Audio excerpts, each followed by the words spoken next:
Assalamualaikum warahmatullahi wabarakatuh. Innal hamdalillahi nahmaduhu wa nasta'inuhu wa nastaghfiruh wa na'udzu billahi min shururi anfusina wa min sayyiati a'malina. May yahdihillahu fala mudilla lahu wa may yudlil fala hadiyalah. Asyhadu an la ilaha illallah wahdahu la syarika lahu wa asyhadu anna Muhammadan abduhu wa rasuluh. Allahumma sholli ala sayyidina Muhammad wa ala ali sayyidina Muhammad kama shallaita ala sayyidina Ibrahim wa ala ali sayyidina Ibrahim wa barik ala sayyidina Muhammad wa ala ali sayyidina Muhammad kama barakta ala sayyidina Ibrahim wa ala ali sayyidina Ibrahim fil alamin innaka Hamidum Majid. Rabbi shrah li sadri wa yassir li amri wa hlul 'uqdatam min lisani yafqahu qawli amma ba'du. Hadirin hadirat jamaah kaum muslimin wal muslimat yang dirahmati oleh Allah Subhanahu wa taala.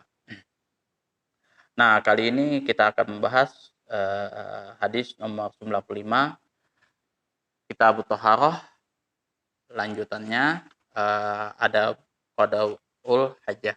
Jadi adab-adab dalam buang air besar dan kecil.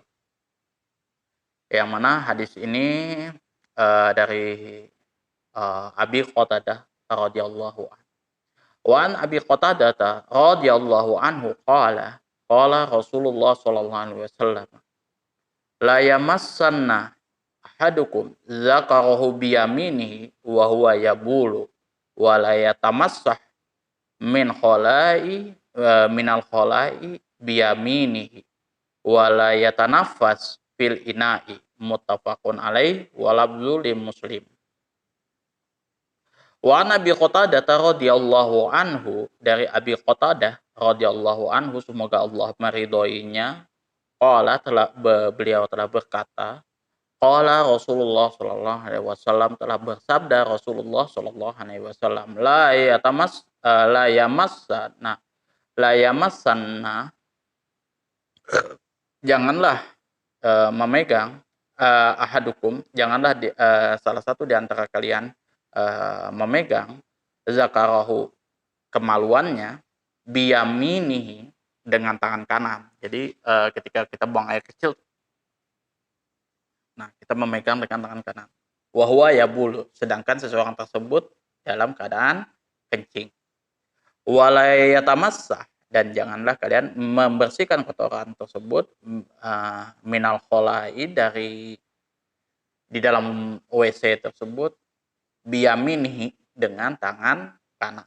Jadi kita membersihkan kemaluan kita tadi dengan tangan kanan.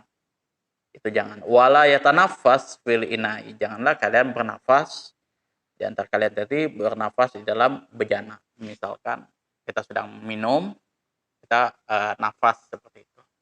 Itu dilarang. Muttafaqun alaih, hadis ini diriwayatkan oleh Imam Bukhari dan Muslim, walabzu li Muslim, dan lafaz ini diambil dari pada kitab kepunyaan dari Imam Muslim. Jadi hadis makna keseluruhannya adalah janganlah sekali-kali seseorang di antara kalian memegang kemaluannya dengan tangan kanan ketika sedang buang air kecil, dan janganlah kalian menggunakan tangan untuk membersihkan kotorannya. Serta jangan pula kalian bernafas di dalam wadah atau di dalam gelas pada saat kita minum. Makna keseluruhannya adalah Rasulullah SAW memberikan penyuluhan kepada para sahabat dan mengajarkan tentang sebagian dari etika agama Islam. Nah, dari sini kita tahu etika, salah satunya adalah etika pada saat kita buang air besar atau buang air kecil. Nah, beliau melarang mereka memegang kemaluannya dengan tangan kanan dan memakai tangan kanan tersebut untuk membasuh kemaluannya. Jadi membasuh kotoran. Itu jangan sampai. Itu sunnahnya kita menggunakan tangan kiri.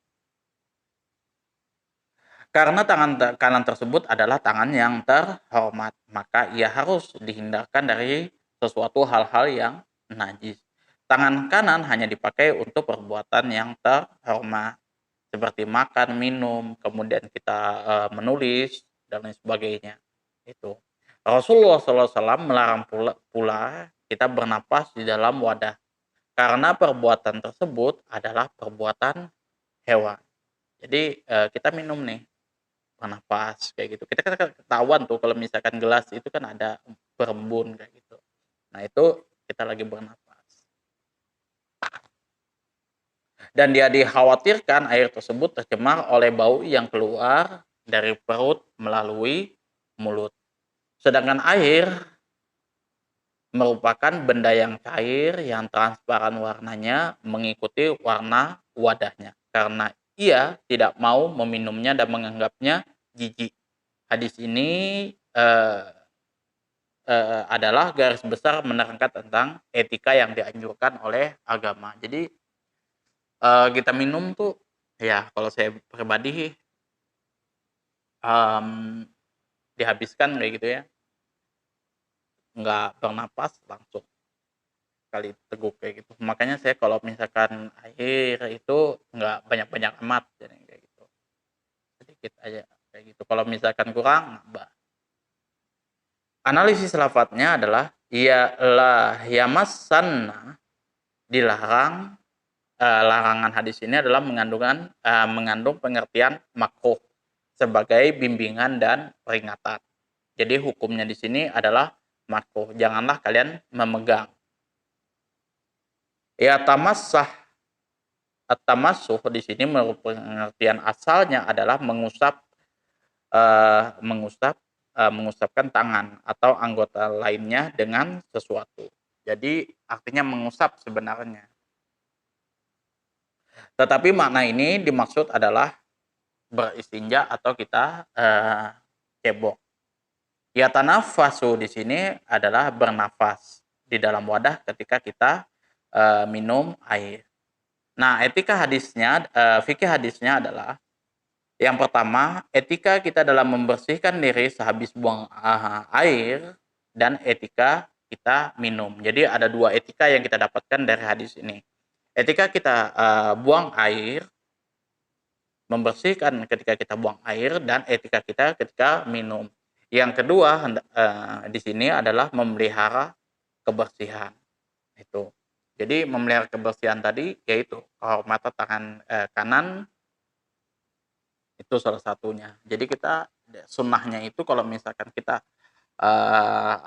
melakukan hal-hal yang jorok, yang kotor kayak gitu, yang najis menggunakan tangan kiri. Jadi misalkan bercebok, kemudian apapun itu yang sifatnya menjijikkan, yang ada najisnya di situ kita pakai tangan kiri. Nah kalau yang terhormat kayak misalkan kita makan, minum, lain sebagainya itu sunnahnya pakai tangan kanan. Nah ada yang beranggapan kan kalau misalkan sunnahnya makan kayak gitu kan, makan itu Rasulullah senang yang kayak kurma dan lain sebagainya itu bagian sunnah Rasulullah SAW. Bukan seperti itu sebenarnya. Jadi kalau misalkan sunnah pada saat makanan itu Rasulullah tidak membatasi misalkan kita sunnahnya pakai makan kurma. Itu sifat jibiliyahnya Rasulullah SAW. Jadi sifat kemanusiaannya Rasulullah. Nah ada hadis yang familiar ya kalau misalkan teman-teman pernah belajar hadis kayak gitu ataupun mendengar hadisnya itu Rasulullah pernah dihidangkan makanan oleh Khalid bin Walid. Nah, pada waktu itu. Jadi pada saat itu Khalid bin Walid menghidangkan kepada Rasulullah eh binatang dop. Dop itu kadal gurun, bukan masalah politik. Kadal kadal gurun. Nah, pada saat Rasulullah dihidangkan, Rasulullah tidak makan. Nah, yang makan di situ Khalid bin Walid. Karena memang Khalid bin Walid ini karena beliau adalah panglima perang, jadi makannya memang agak sedikit sembarang lah kayak gitu. Karena kalau yang namanya pertempuran itu ya apapun itu ya kita makan kayak gitu. Nggak kayak kita yang orang sipil bisa makan yang enak-enak, yang halalnya enak-enak kayak gitu. Kalau misalkan peperangan ya medan perang, kapan kita gerilya di hutan ya apa yang kita makan, apa yang kita dapat ya kita makan di situ untuk bertahan hidup. Nah, ketika Khalid bin Walid menghidangkan itu kepada Rasulullah, Rasulullah tidak makan, maka beliau bertanya kepada Rasulullah, "Apakah ini haram ya Rasulullah?" Nah, kemudian di situ Rasulullah menjawab, "Enggak. Ini tidak ada di eh, di kotaku, di kampungku lah katakan seperti itu. Makanan ini nggak ada di tempatku kayak gitu. Nah, ini menunjukkan bahwa sebenarnya dop itu bukan makruh, bukan apa, hanya mubah saja. Tetapi apakah Khalid bin Walid itu menyalahi sunnah Rasulullah? Enggak, karena itu Rasulullah enggak selera dengan makan dop. Itu saja, bukan artinya dop itu makruh atau apapun. Dop itu tetap halal. Nah, adapun Rasulullah istilahnya enggak senang makan dop, senangnya makan kurma, makan makanan yang lain, itu hanya sifat kemanusiaannya Rasulullah Subhanahu wa taala. Selera, masalah selera. Ada misalkan kayak misalkan orang-orang Malang senang bakso Malang, kemudian orang Minang rendang, ya kan, masakan-masakan Minang dan lain sebagainya itu selama tidak dilarang, tidak ada haramnya, maka nggak ada masalah gitu. Jadi sunnah kalau di saat makan itu ya Bismillahirrahmanirrahim, kemudian sesudah makan kita Alhamdulillahirobbilalamin, baru kita menggunakan tangan kanan. Kulu washrobu wala tusrifu. Makanlah apapun yang kalian senang, minumlah apapun yang kalian senang, wala tusrifu. Batasannya jangan berlebih-lebihan. Itu sunnah yang diajarkan oleh Rasulullah. Tidak ada batasan dalam makanan itu selama itu tidak dilarang. Kalau misalkan sudah ada konteks seperti ini, hurimat alaikumul maitatu wadamu walahmul khinzir wa ma uhilla li ghairillahi. Nah, itu sudah dilarang. Itu sudah kayak kesunahan sih, itu sudah haram. Jadi di sini juga ada etika kita juga saat makan dan minum. Jadi ingat, jadi kalau misalkan teman-teman sunnahnya seperti ini, sunnahnya seperti ini, makan sunnahnya Rasulullah makannya yang seperti ini, itu kalau dalam konteks makanan itu nggak ada. Jadi sunnahnya Rasulullah makan kurma nih, maka lebih sunnah kita makan kurma, enggak. Itu kalau misalkan konteksnya umum, itu hanya sifat kemanusiaan Rasulullah SAW, sifat jibiliyahnya Rasulullah SAW. Nah, sama halnya dengan baju itu. Nah, mengikuti adat istiadat itu nggak ada masalah. Beda halnya kalau misalkan dia Rasulullah sebut misalkan sunnah berbuka puasa dengan kurma, misalkan seperti itu, ya kan? Maka tidak bisa diganti dengan yang lain. Maka sunnah memang seperti itu.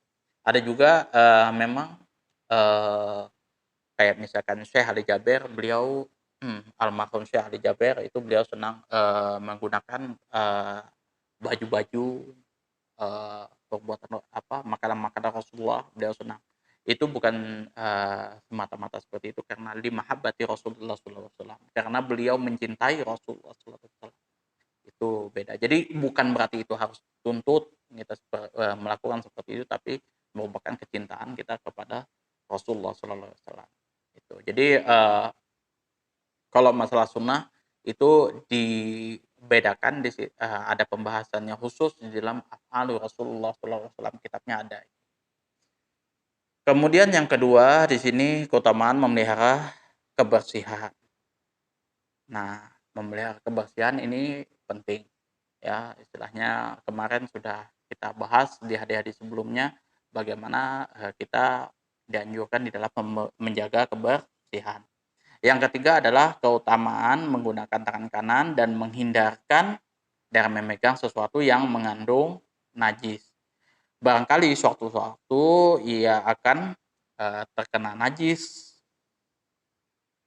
Sewaktu-waktu beliau ia akan teringat kepada najis yang pernah diusapnya. Ketika itu dia mengambil makanan dengan tangan kanannya hingga ia merasa jijik dengan tangan kanannya. Itu. Ini tadi kayaknya aku megang.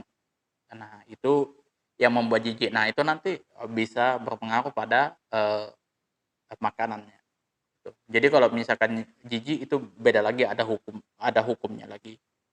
Nah, ketika sedang minum dianjurkan untuk tidak bernapas sebanyak 3 kali di luar wadah. Dianjurkan bernapas 3 kali di luar wadah. Jadi kita bernapas dulu, baru kita tarik, seperti itu. Nah, baru kita teguk. Jadi kita tarik nafas, keluarkan, tarik nafas, keluarkan, tarik nafas, keluarkan. Nah, dianjurkan seperti itu, baru kita tarik, minum. Seandainya ia minum dengan sekali nafas, sekali teguk, ia terserang penyakit hati. Jadi kalau misalkan dia minum dengan sekali nafas, sekali teguk, gitu. Nah, ia terserang penyakit hati. Seperti yang dijelaskan dalam hadis lain, al-kubatu minal abi. Penyakit ulu hati disebabkan karena banyaknya meneguk minuman, banyak meneguk minuman sekali teguk. Glek, glek, glek. Seperti itu. Tapi ini sih babnya para dokter yang melakukan penelitian seperti itu. Mungkin itu saja yang dapat saya sampaikan. Kurang dan lebihnya saya mohon maaf yang sebesar-besarnya karena apa yang saya sampaikan hanya berdasarkan dari kitab Bulughul Maram dan syarahnya Ibanatul Ahkam. Jadi kalau misalkan ada teman-teman yang lain yang punya referensi-referensi yang lain, silahkan nanti bisa kasih masukan di kolom komentar seperti itu. Akhirul kalam, assalamualaikum warahmatullahi wabarakatuh.